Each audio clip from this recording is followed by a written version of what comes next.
Hi, I'm Mike from PokeTips Official, and today I'm going to be showing you guys a few advanced Pokemon tips so you can get the most out of your Pokemon Sun and Moon games. Also, make sure you watch this video all the way to the end because I have a very exciting announcement for you guys.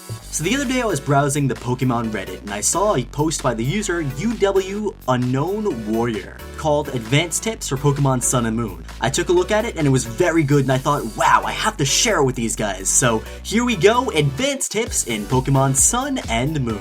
Alright, so if you're ready, we're going to start off first with useful abilities that have effects outside of the battle. So as some of you guys might already know, some Pokemon abilities like Synchronize and FlameBody have effects outside of the battle if they're the first Pokemon in your party.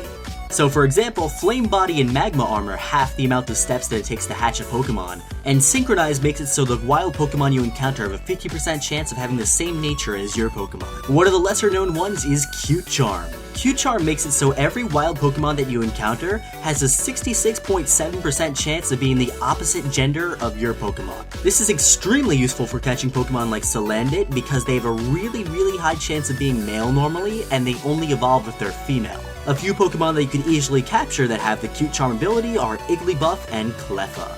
One of my personal favorites is the ability Compoundeyes. When one of your Pokemon has the ability Compoundeyes, it makes it so wild Pokemon have an increased chance of having a held item. This can be extremely useful if you're hunting for a rare item like the Metal Coats. And an easy Pokemon that you can get the ability Compoundeyes with is Butterfree. And finishing up our list of useful abilities, we have Magnet Pull and Static.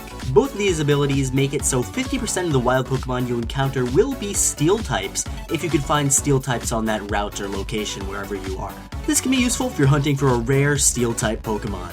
And two Pokemon that you can easily get with either Magnet Pull or Static are Magnemite with Magnet Pull and Pichu with the ability Static. Alright, so now that we have a basic idea of some awesome abilities to have, let's go into some more complex concepts. So let's say that you're hunting for a rare item.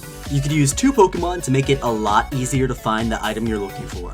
The first step you need to do is have a Butterfree with the ability Compoundeyes and get it knocked out, and then make sure it's your first Pokemon in your party. Remember, the abilities still work even if the Pokemon is fainted in your party. Now for your second Pokemon, you're going to want to have either a Phantump or a Trevenant.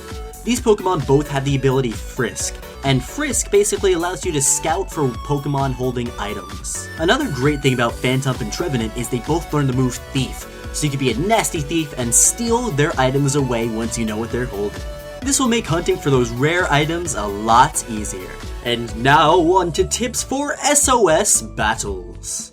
Now this first one is actually something I did not know, and I find it very interesting, so hopefully this will be a little eye-opening to you guys too. So there are a few abilities that actually increase the chance of a Pokemon calling for help. Those abilities are Intimidate, Unnerve, and Pressure, which all make sense because they scare the other Pokemon into calling for more help. As long as you have a Pokemon with one of these abilities, you'll be able to increase your chances of finding Pokemon in SOS battles. Combine that with the Adrenaline Orb and the Pokemon being on low health, and you'll be finding Pokemon like crazy. You could also use attacks like Sand Attack and Double Team to make it harder for those Pokemon that you're chaining to actually hit you. Now, while we're on the topic of chaining, let's say you're chaining Pokemon and you want to find that rare hidden ability. There is one really good Pokemon that'll help you find what ability you're looking for, and that is the Pokemon Leavanny. So Leavanny can learn the move Entrainment, and what that does is it changes your opponent's ability to your own ability, and when that happens, it tells you what the ability is that's getting changed, so that way you can see if the Pokemon that you're trying to catch has the ability that you want. Alright guys, and those are the advanced Pokemon tips of the day. There are actually a few more on the list if you want to check it out for yourself, which I will link in the description below. Alright, I know you guys are all waiting and wondering what the exciting announcement is. So, on my channel, I will be doing a Pokemon Moon Extreme Randomizer Nuzlocke.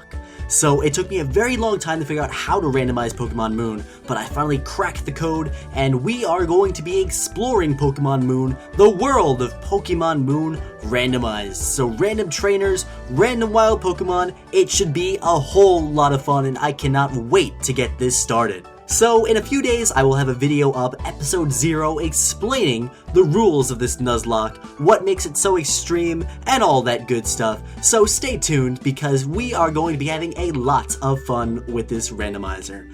But don't worry guys, because I will still be uploading a bunch of Pokemon tips or fun Pokemon facts that I find.